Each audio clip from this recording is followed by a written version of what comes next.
Hello guys, welcome to ideas with Alam. आजकल हर तरफ ये न्यूज है कि बायकॉट चाइना और चाइना का सामान मत खरीदो, चाइना को हर तरह से बिल्कुल कमजोर कर दो और ये कर दो वो कर दो, फलाना ढिमकाना। क्या ये सच में पॉसिबल है या फिर सिर्फ ये नेताओं का चोचला है या नेताओं का ढकोसला है अपने राजनीति को चमकाने के लिए? इसी पे हम लोग आज बात करने वाले हैं। So let's start. Please subscribe and press the bell icon for notification of all new videos I upload. तो गाइज आजकल हम लोग देख रहे हैं कि सारे मीडिया, सारे न्यूज चैनल्स पे एक ही चीज चल रही है कि बायकॉट चाइना और बायकॉट चाइनीज प्रोडक्ट्स। तो यार बायकॉट करना इतना आसान तो है नहीं, इसलिए कि अभी देखिए, अगर रियलिटी अगर देखा जाए तो वो ये है कि हम लोग कितनी सारी चीजें हैं जो यूज कर रहे हैं चाइनीज आइटम्स, चाहे वो टी शर्ट से लेकर के ये माइक्रोफोन हो या आपका मोबाइल हो या फिर टेबल चेयर से लेकर के आपके कपड़े हो या प्रिंटर हो, लैपटॉप हो, बल्ब हो, सारे इलेक्ट्रिक आइटम हो, सारे प्लास्टिक के सारे प्रोडक्ट जितने भी आप घर में देख रहे हैं आसपास अपने, सारा का सारा चाइनीज प्रोडक्ट ही है। तो इतनी सारी जो डेली की चीजें हैं उसको बायकॉट करने का मतलब ये है कि आपको प्यास लगी हुई है और आप पानी को के लिए मना कर रहे हैं। लेकिन यहाँ के जो नेता हैं, यहाँ की जो मीडिया है, वो आपको इस तरह से एक फुसलाने और बहलाने का काम करती है कि चाइनीज आइटम्स को बायकॉट कर दो, चाइनीज आइटम्स नहीं खरीदेंगे, ये करेंगे वो करेंगे। सच्चाई ये है कि चाइनीज आइटम्स बायकॉट नहीं हो सकता क्योंकि वो डेली की चीजें हैं।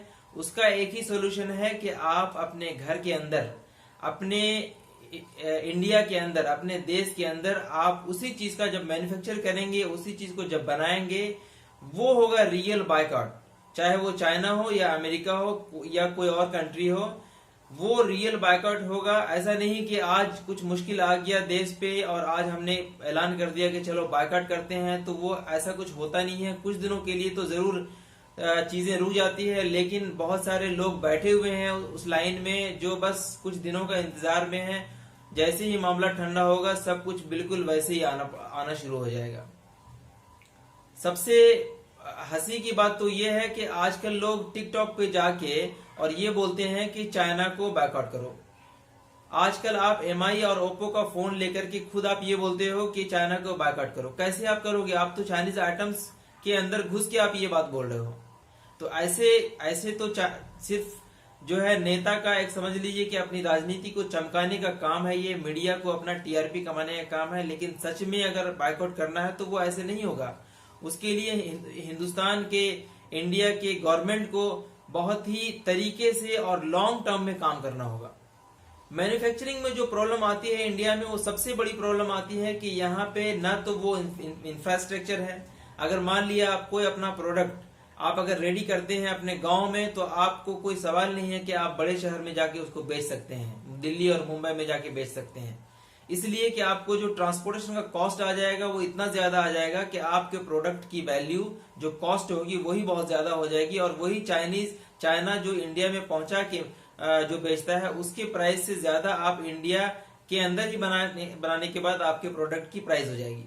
तो इसलिए यहाँ पे सबसे मेन चीज है कि आपको यहाँ के इंफ्रास्ट्रक्चर पे ध्यान देना पड़ेगा। यहाँ के गवर्नमेंट को यहाँ के रोड पे और रेलवे पे, ट्रांसपोर्टेशन सिस्टम पे ध्यान देना पड़ेगा, उसको बेहतर करना पड़ेगा। उसकी पॉलिसी जो है उसमें चेंजेस लानी पड़ेगी। इसके अलावा यहाँ पे डीजल पेट्रोल का दाम तो आप जानते हैं कितना रहता है। डीजल और पेट्रोल का दाम आप जब भी टीवी ऑन करोगे तो एक नया प्राइस आपको निकल के आएगा। तो इस तरह से ये सिस्टम में आप बिल्कुल पॉसिबल ही नहीं है कि आप किसी और कंट्री को मात दे सकते हैं जहां की ये सारी चीज सस्ती हो। लोग अभी बड़े बड़े शहर में जाके काम करते हैं। अभी देखा आपने बिहार के कितने सारे लोग जो प्रवासी मजदूर हैं वो दूसरे शहर से वापस बिहार आने में कितनी मुश्किलें और कितनी आबादी में लोग रहते हैं वहां। तो इसी तरह से अगर उसको वही काम अपने स्टेट या अपने डिस्ट्रिक्ट के अंदर मिल जाए तो उसको बाहर जाने की जरूरत नहीं पड़ेगी। और जो ये बड़े शहर में जो इतनी भीड़ भाड़ जो हो जाती है, उतनी जो ट्रैफिक होती है वो भी कम हो जाएगी। तो हर तरफ से फायदा है। लेकिन ये सब चीज करने के लिए यहाँ की सरकार को इस पर काम करना पड़ेगा लॉन्ग टर्म में। सिर्फ बोलने से नहीं होगा कि बायकॉट चाइना। यहाँ पे स्टार्टअप सिस्टम आप जानते हैं कि स्टार्टअप इंडिया का जो है वो कितना इफेक्टिव है, वो हम लोगों को सभी को पता है। आप अभी एक कंपनी शुरू करो, एक प्रोडक्ट बनाना शुरू करो, उसको जाके उसका सिर्फ रजिस्ट्रेशन के लिए इतने पंगे हैं कि आप थक हार के बैठ जाओगे कि यार अब ये मैं आगे क्या करूं। जबकि पूरी दुनिया में, इंडिया से पूरी दुनिया के हर कंट्री में रजिस्ट्रेशन और जो स्टार्टअप प्रोसेस है वो सबसे ज्यादा जो टफ है वो इंडिया में है। बाकी कंट्रीज में, सारे कंट्रीज में इंडिया से इजी प्रोसेस है, चाहे वो अमेरिका हो, चाहे वो चाइना हो, चाहे वो जापान हो, चाहे वो टर्की हो, हर जगह, या यूरोप हो। लेकिन इंडिया में बहुत टफ है, तो इस पर काम करने की जरूरत है। आप जानते हैं कि स्किल इंडिया का जो प्रोसेस है वो कितना इफेक्टिव है, उसका तो कोई रिजल्ट समझ में नहीं आता। स्किल इंडिया में वोकेशनल कोर्सेज यहाँ कितने इफेक्टिव हैं, सरकार क्या कर रही है। चाइनीज का हम लोग को मुकाबला अगर हमें करना है तो चाइनीज की तरह काम भी करनी होगी। चाइना में कैसे काम करते हैं, वहां पे हर एक स्टेट, हर एक डिस्ट्रिक्ट के अंदर में स्पेशली मैन्युफैक्चरिंग के लिए वहां पे एक ऑफिसर को वहां पे अपॉइंट किया जाता है, और वो ऑफिसर का काम होता है कि वो सारे के सारे जितने भी वहां प्रोडक्ट मैन्युफैक्चर हो रहे हैं उसकी क्वालिटी कैसी है और उसमें इम्प्रूवमेंट कितना है, वो सारा चीज हिंदुस्तान के अंदर करने की जरूरत है। लेकिन हमारे नेताओं को इन सब चीजों से कोई मतलब नहीं है, सिर्फ अपना राजनीति को चमकाने के लिए टाइम टाइम जब भी ऐसा होता है तो वो पब्लिक को रिझाने के लिए और बहलाने के लिए सिर्फ ये बोल देते हैं बायकॉट चाइना। लेकिन एक्चुअली में ये इफेक्टिव कितना है वो हम सभी जानते हैं। आप खुद सोच के देख लो कि क्या आप बगैर फोन के रह सकते हो, और क्या आप जो यहाँ पे हिंदुस्तान में जो मेजर पॉपुलेशन है उसकी जितनी इनकम है उसके हिसाब से क्या वो आईफोन अफोर्ड कर सकते हैं, अमेरिकन फोन अफोर्ड कर सकते हैं? नहीं कर सकते। चाइनीज फोन ही यूज करना पड़ेगा। उसका सिर्फ दूसरा एक ऑप्शन हो सकता है, वो ये हो सकता है कि अगर हिंदुस्तान के अंदर वो क्वालिटी में अगर वही फोन मैन्युफैक्चर या बनना शुरू हो जाए, तो इसके लिए सबसे जरूरी है कि गवर्नमेंट का जो सपोर्ट सिस्टम है वो उसको लागू करना पड़ेगा, मैन्युफैक्चरिंग को बढ़ावा देना पड़ेगा। तभी चाइना में हर एक घर के अंदर मैन्युफैक्चरिंग होती है। आपको शायद पता होगा कि एक एक फैमिली के अंदर एक एक प्रोडक्ट बनाते हैं। कि फॉर एग्जांपल अगर कोई फैमिली के अंदर एक पेपर का कोई आइटम बना रहे हैं तो वो पूरी फैमिली उसमें इन्वॉल्व रहती है, और जो उसका कस्टमर, टारगेट कस्टमर होता है, वो उसके हिसाब से वो उसको बनाते हैं। इंडिया में जो मूर्ति होती है, जो आइडियल्स होते हैं, वो चाइना से बन के आती है। इंडिया की जो साड़ी होती है वो चाइना से बन के आती है। तो वो इतना ध्यान रखते हैं, ऐसा नहीं करते कि वो जो है यहाँ के प्रोडक्ट, यूज होने वाले प्रोडक्ट में चाइनीज कुछ लिख दें चाइनीज में, ऐसा नहीं करते वो लोग बिल्कुल ये सोच के बनाते हैं कि ये हिंदुस्तान में इस्तेमाल होने वाला प्रोडक्ट है, उसी हिसाब से बनाते हैं। तो सोचिए एक, और वहां जो एक परिवार जो मैन्युफैक्चरिंग करता है चीजों का, वो चीजें एक्सपोर्ट होती है।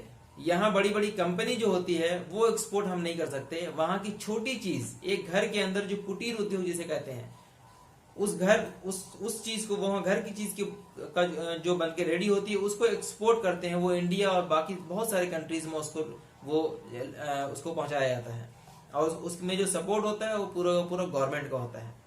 वो एक आदमी कुछ नहीं कर सकता, एक फैमिली कुछ नहीं कर सकती, वो सिर्फ प्रोडक्ट को तैयार कर सकती है। तो ये होता है, इसलिए हिंदुस्तान के अंदर इसी चीज की जरूरत है। टेक्नोलॉजी और साइंस में कितना ज्यादा यहाँ पे सपोर्ट मिलता है वो तो हम सभी जानते हैं। साइंस, एक साइंटिस्ट फॉर एग्जांपल, एक साइंटिस्ट की क्या यहाँ पे कुछ ज्यादा अहमियत है नहीं वैसे, या एक टेक्नोलॉजी जो एक फॉर एग्जांपल की एक स्टार्टअप का जो एक बंदा है जो बहुत ही ज्यादा अच्छा करना चाहता है, उसको कितना सपोर्ट मिलता है वो सब हम लोग जानते हैं। वो ऐसा कुछ नहीं होता है। इसलिए यहाँ जरूरत है कि आप स्टार्टअप पर ध्यान दें, मैन्युफैक्चरिंग को आगे बढ़ाएं। बहुत सारे कोई भी ऐसी प्रोडक्ट नहीं है जो हम हिंदुस्तान में नहीं बना सकते।